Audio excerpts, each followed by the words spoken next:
You ever wonder why The Social Network spoke to a generation of people? Today we're going to talk about The Social Network, which is a freaking amazing movie. One of the best written movies that I've ever seen. It's so fun, it's dramatic, tells this amazing story about Mark Zuckerberg, who created Facebook. This video is brought to you by Facebook. Facebook, we're the reason your uncle's a Nazi. This movie's really well written. It really starts off with a bang. The first scene of the movie tells you so much about Mark Zuckerberg, what he wants, and how his character is very specific, even in this world of high privilege. In this first scene, Mark Zuckerberg is talking to his girlfriend, Erica. We ultimately see how Mark is trying to figure out how he can differentiate himself and get status, and Erica is just trying to support him and help him through him achieving his goal. They have a conflict because Mark Zuckerberg has a huge chip on his shoulder, and he has a lot of insecurities that he's working through. And that's where the magic of the scene happens. Just get ready, this scene is amazing. Did you know there are more people with genius IQs living in China than there are people of any kind living in the United States? That can't possibly be true. It is. What would account for that? Well, first, an awful lot of people live in China, but here's my question. How do you distinguish yourself in a population of people who all got 1,600 on their SATs? There you go. So immediately comes out. It's so good. It basically, he tells you in the first page of the script what he wants. He says, I want to distinguish myself in a group of people that got 1600s on their SATs. And it seems like a world of pain to him. He feels like he's living in China. He feels like there's 300 million people in China that have genius level IQs, and he feels like he's stuck in a sea of those people, and he wants to distinguish himself. Even while he's at Harvard, even while he is at one of the best schools in the country, in the world maybe, he still feels like he's just another fish in the sea, and he wants to be so much more than that. And you see he has ambition, he has drive, and that's all gonna basically come out in this scene. I didn't know they take SATs in China. They don't. I wasn't talking about China anymore. I was talking about me. You got a 1,600? Yes, I could sing in an a cappella group, but I can't sing. So he's extremely smart, and she's gonna try to keep up with all the conversational threads that he has, and you're gonna kind of see he has a very unique way of speaking where he talks about multiple conversational threads at once. I mean, you actually got nothing wrong. I could row crew or invent a $25 PC. Or you get into a final club. Or I get into a final club. The direction changes here. It goes into a extreme close-up on each of their faces. And that's to emphasize what this scene is about, which is Mark is talking about final clubs. Erica is trying to help him with understanding that he doesn't need to pursue status to be happy. Mark is not sold by that. You know, from a woman's perspective, sometimes not singing in an a cappella group is a good thing. This is serious. On the other hand, I do like guys who row crew. Well, I can't do that. I was kidding. Yes, I got nothing wrong in the test. Have you ever tried I'm trying right now. to row crew? To get into a final club. To row crew. No, are you like, whatever, delusional? Maybe it's just sometimes you say two things at once. I'm not sure which one I'm supposed to be aiming at. But you've seen guys who row crew, right? No. Okay, well, they're bigger than me. They're world-class athletes. And a second... He's already kind of got a chip on his shoulder. He's very insecure about the fact that Erica just said she likes guys that row crew. And even though he's on a date with her, he feels like he's inadequate and that he doesn't really deserve her. A minute ago, you said you like guys who row crew, so I assumed you had met one. I guess I just meant I like the idea of it. You know, the way a girl likes cowboys. Okay. Should we get something to eat? Would you like to talk about something else? No. It's just since the beginning of the conversation about finals club, I think I may have missed a birthday. There are really more people in China with genius IQs than the The entire Phoenix is the population. most diverse. The Fly Club, Roosevelt punched the pork. Which one? The Porcellian, the pork. So here he's comparing himself to the presidents that went to these final clubs. Again, you see he has a lot of high ambitions, and he's just trying to figure out where he fits in life. He's trying to figure out not only his place in life, but how to achieve his lofty ambitions. $1 million isn't cool. You know what's cool? $1 billion. It's the best of the best. Which Roosevelt? Theodore. Is it true that they send a bus around to pick up girls who want to party with the next Fed chairman? So you can see why it's so important to get in. Okay, well, which is the easiest to get into? Why would you ask me that? He takes offense because she asks him which is the easiest one to get into. You can kind of see it on his face as she's trying to make conversation and just help him. It shows that they're just kind of like a little bit mismatched. Her best attempts to help him are not going to work here.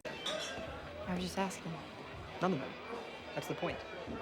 My friend Eduardo made $300,000 betting oil futures one summer, and Eduardo won't come close to getting in. The ability to make money doesn't impress anybody around here. Must be nice. He made $300,000 in the summer. He likes meteorology. You said it was oil futures. You can read the weather, you can predict the price of heating oil. I think you asked me that because you think the final club that's easiest to get into is the one where I'll have the best chance. What? You asked me... So really quickly, he also doesn't believe that money brings him status. He's trying to find something besides money to bring him status, because Eduardo made $300,000 betting oil futures. He still wants to find something different in order to differentiate himself. He's about to get very upset with her about her comment about which final club was easiest to get into. Which one was the easiest to get into because you think that that's the one where I'll have the best chance? The one that's the easiest to get into would be the one where anybody has the best chance. You didn't ask me which one was the best one, you asked me which one was the easiest one. I was honestly just asking, okay? I was just asking to ask. Another thing to keep in mind is that obviously the scene is written by Aaron Sorkin, but both of these characters are very smart. While Mark Zuckerberg goes to Harvard and has status, Erica is also an extremely smart person. Obviously, Mark doesn't fully appreciate that, but she is able to keep up in this conversation and actually be a person that could help him if he would listen to her. That's another part of this scene. Is Mark is the protagonist and Erica is the antagonist. She's trying to tell him not to pursue all these things. She's still a very good antagonist because she's kind of speaking the truth to him. Mark, I'm not speaking in code. Erica. You're obsessed with finals clubs. You have finals clubs OCD and you need to see someone about it who will prescribe you some sort of medication. You don't care if the side effects may include blindness. Final clubs, not finals clubs. And there's a difference between being obsessed and being motivated. Yes, there is. Well, you do. That was cryptic, so you do speak in code. I didn't mean to be cryptic. I'm just saying I need to do something substantial in order to get the attention of the clubs. Why? Because they're exclusive and fun, and they lead to a better life. Teddy Roosevelt didn't get elected president because he was a member of the Phoenix He was a member of the Porcellian, and yes, he did. Well, why don't you just concentrate on being the best you can be? That's actually good advice, and he's going to get upset with it. But hey, if he didn't take it, ultimately, would he have created Facebook? Who's to say? This video is brought to you by Facebook. Facebook, we're the reason your aunt doesn't use vaccines anymore. Really just say that? I was kidding. Although just because something's trite doesn't make it any less I want to try to be true. straightforward with you and tell you that I think you might want to be a little more supportive. If I get in, I will be taking you to the events and the gatherings, and you'll be meeting a lot of people you wouldn't normally get to meet. His insecurity is leading to this chip on his shoulder, and he starts to talk down to her even though he's not necessarily trying to. He's trying to say, oh, look at this amazing life we're going to have, but obviously it's offensive to her. What he's saying definitely offends her, and that's going to be the crux of the rest of the scene. You would do that for me? He's being very sarcastic here. We're dating. Okay. Well, I want to try and be straightforward with you and let you know that we're not anymore. What do you mean? We're not dating anymore, I'm sorry. Is this a joke? She gets offended and breaks up with him because he insulted her. This is actually the inciting incident of the whole film.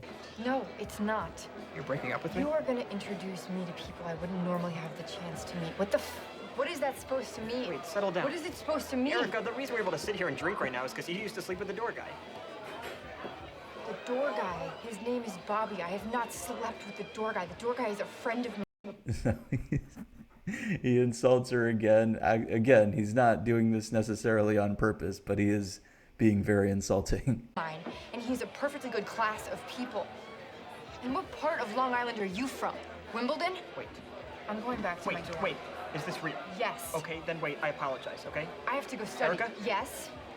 I'm sorry, I mean it. I appreciate that, but I have to go study. Come on, you don't have to study. You don't have to study. It starts with him trying to get her help on how to distinguish himself, and it evolves into him kind of begging for her to stay with him. It shows that he wants power but doesn't really have power, and those are amazing scene dynamics because scenes are basically a study in change. Study, let's just talk. I can't. Why? Because it is exhausting. Dating you is like dating a stairmaster. All I meant is that you're not. Erica's so smart. She's so smart. She says that line about dating you is like dating a stairmaster. And that is an absolutely hilarious line to deliver. Not likely to. Currently. I wasn't making a comment on your parents. I was just saying that you go to BU. I was stating a fact. That's all. And if it seemed rude, then of course I apologize. I have to go study. You don't have to study. Why do you keep saying I don't have to study? Because you go to BU. He sees the world through a lens of status. Because she goes to BU, he doesn't believe that they have the same status. And also he's trying to get into final clubs. He believes that that is going to give him high status. And again, Erica doesn't want status. She just wants to have a relationship with somebody who cares about her. By accidentally insulting her, Mark kind of shows that he's not that person. He's obsessed with status, and he can't just be, at least for now, a person who loves and respects and cares. And that is kind of his nail in the coffin in this scene. Want to get some food? I am sorry you are not sufficiently impressed with my education. I'm sorry I don't have a rowboat, so we're even. I think we should just be friends. I don't want friends. I was just being polite. I have no intention of being friends with I'm under you. some pressure right now from my OS class, and if we could just order some food, I think we should be. Okay, you are probably going to be a very successful computer person. But you're going to go through life thinking that girls don't like you because you're a nerd. And I want you to know from the bottom of my heart that that won't be true. It'll be because you're an asshole.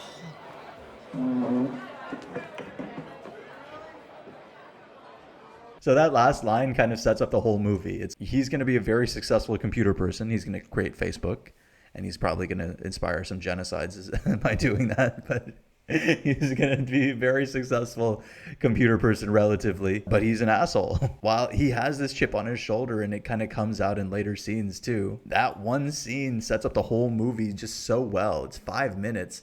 It's probably about 10 pages on the screenplay. They just run through so many specific things about this character, that he is ambitious, that he's arrogant, that he also wants love, even though he's a very flawed character that is dealing with his own arrogance. He wants power, which he doesn't have any power. So he wants to be able to, say all this stuff and then just apologize and get away with it. All the while we see Erica, who is a healthy person now that she's free of Mark. But other than that, she's a very healthy person and is just saying, just be the best version of you can be. And he completely ignores it. It was a fake apology because he says, is this real? And she says, yes. And he says, in that case, I'm sorry. It's a conditional apology. She's a very healthy person, a very happy person. And we see that's in foil to Mark Zuckerberg. And hey, if he took her advice and just tried to be the best version of himself that he could be, and maybe he's doing that, but if he didn't have the ambition, then he probably wouldn't have created Facebook. DTF means doing the Facebook. So that's why writers can learn a lot from this scene, a lot from this movie in general. It won the Best Screenplay Oscar that year, I think in 2011. And I think it would have been an amazing Best Picture. And to me, it's the one that stands out from that year. But let me know what you think. What's the best line from this movie? Let me know in the comments, and like and subscribe and hit the bell icon. Because why not? If you love movies, definitely like, subscribe, share, comment, anything you want. And let me know if there's any other movies that you'd like me to break down. I'm going to start with my favorite movies and then move on from there. So thanks for watching.